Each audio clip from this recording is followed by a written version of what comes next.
Okay, that was a powerful message to the church.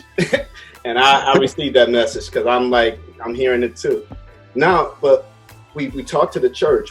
What about people who don't go to church, who really just don't believe in God, and just we can talk to somebody in the church how we're talking, but what if we encounter people who have no relationship with God and are looking at everything happening and they're like, this is frustrating.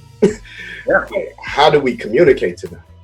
I think in our repentance, and if we're genuine, then we need to, even before the world, even confess where we have failed to live out the reality of the gospel. Because I think for some people, like, I'll give you an example. 10 years ago, somebody called me during election season, and they were like, David, do you want America to return back to its godly values, godly heritage? And I stopped the guy and said, you know what? If America returned back to what it was, I would be a slave, because you're talking to a black man.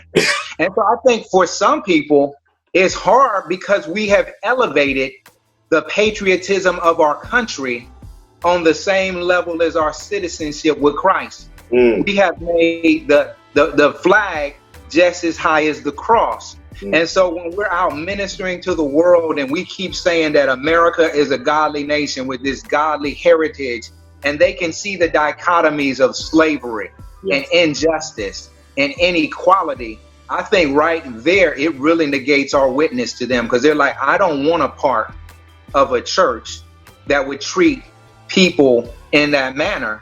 So I think even part of our repentance has to be a humility before the world, that we did not live out the reality of this gospel we've been preaching.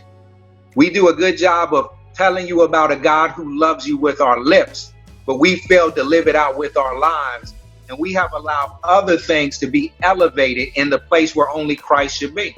I mean, we've allowed even our political allegiances in our church. Most people think of the church, and oftentimes they'll think of politics before they think of Jesus. And we get so aligned with politicians that we forget that God has called us to reach people on both sides of the aisles and the independent.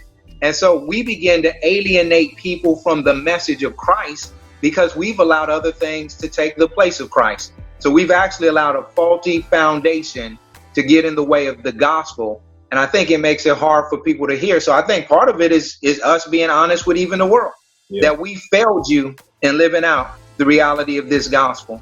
Because it's one that not only you should hear us saying and you hear on the radio or you turn to see a preacher, but you should be looking around and seeing us love one another in such a way that when now people are making these demands for justice and equality, the government should be looking at them and saying, what do you want?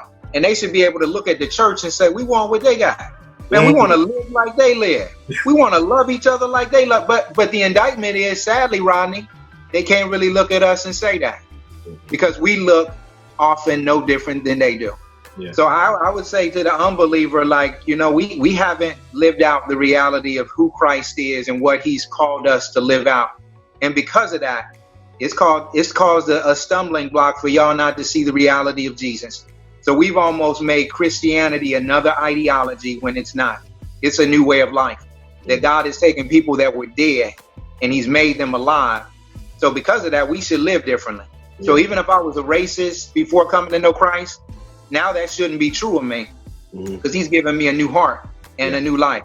So that's something that should die.